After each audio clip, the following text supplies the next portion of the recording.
The hug that changed everything.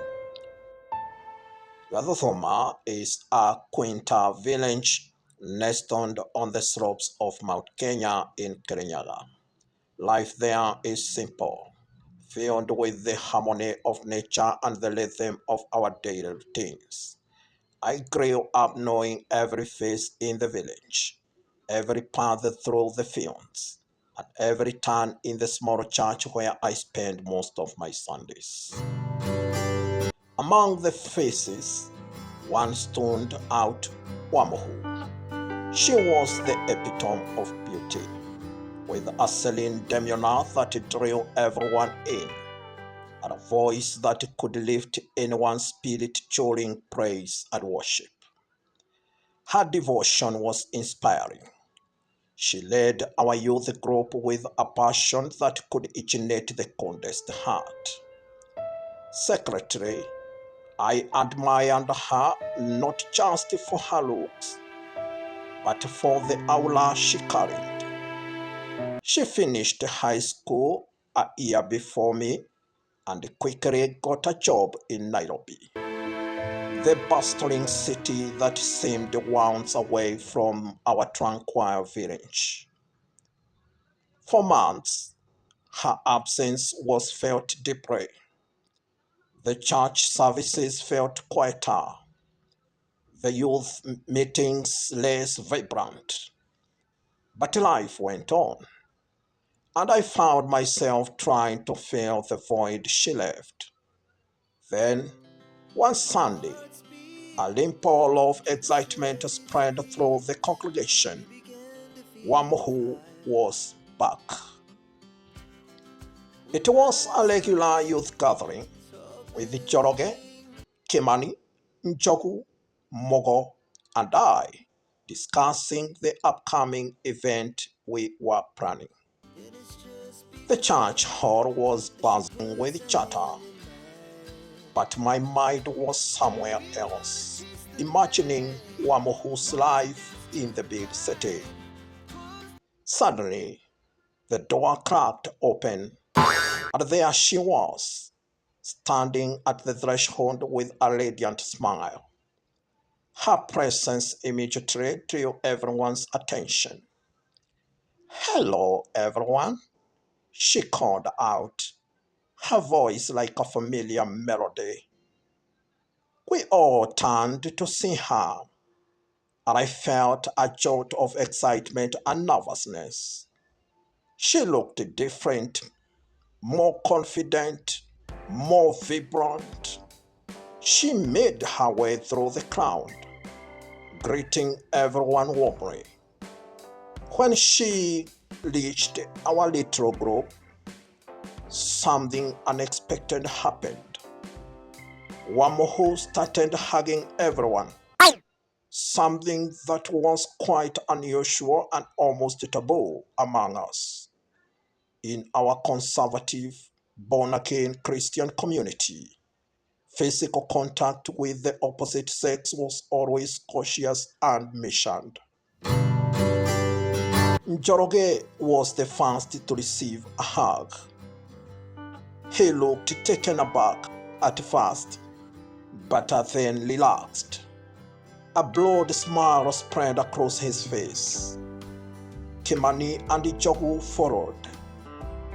Both appeared momentarily stunned but soon comfortable.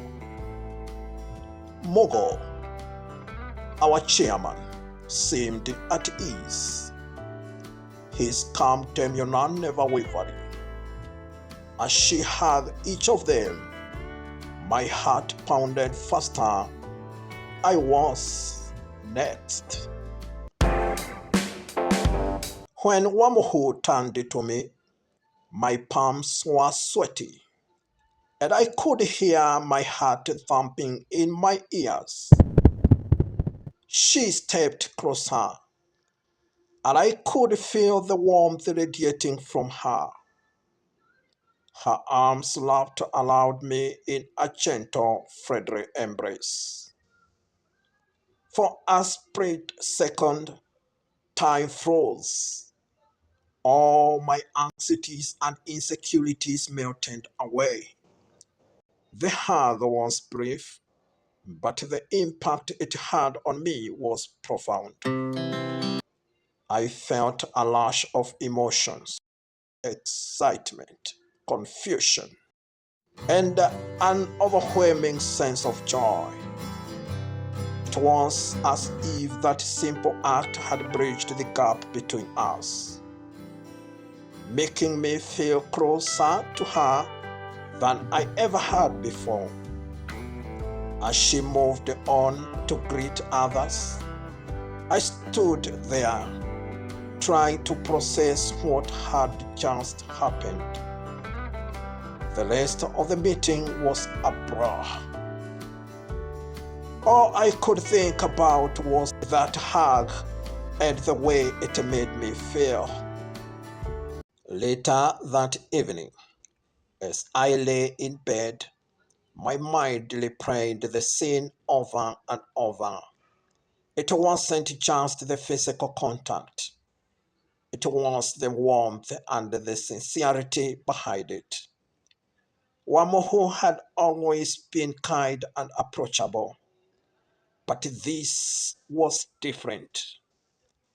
It was as if she had brought a piece of the city's openness back with her, challenging our traditional ways.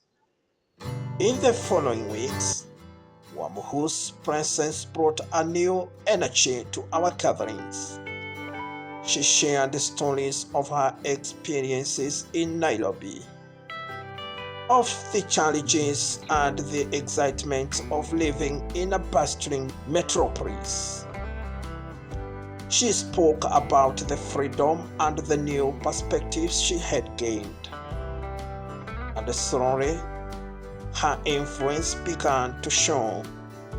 Our youth group meetings became more lively. There was a subtle shift in how we interacted with each other. For me, the change was profound. That single hug had opened my eyes to a world of possibilities. It made me question the linch boundaries we had set for ourselves and encouraged me to embrace a more open and genuine way of expressing my feelings. I found myself looking forward to our meetings, eager to hear Wamuhu's stories and to be allowed her. One evening, after another spirited youth gathering, I found the courage to talk to Wamuhu alone. We sat on a bench outside the church, the cool breeze carrying the scent of blooming flowers. Wamuhu, I wanted to thank you, I began, my voice trembling slightly, for everything, your stories, your energy, and that hug.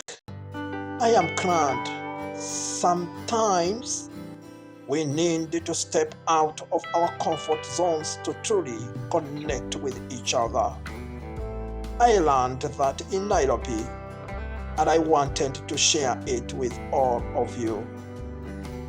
We talked for hours, sharing our dreams, fears, and hopes for the future. It was the most honest and open conversation I have ever had.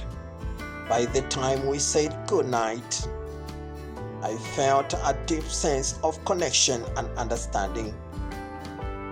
As the months passed, Wamuhu continued to inspire us.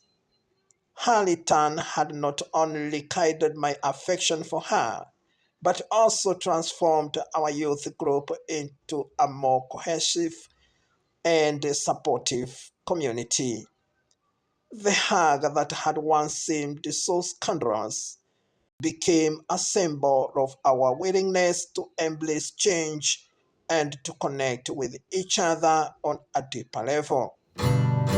Although to date I still feel weird when hugging, or looking at opposite sex as they hug, thus finding myself looking down or at a different direction. I still appreciate that first hug ever in my life.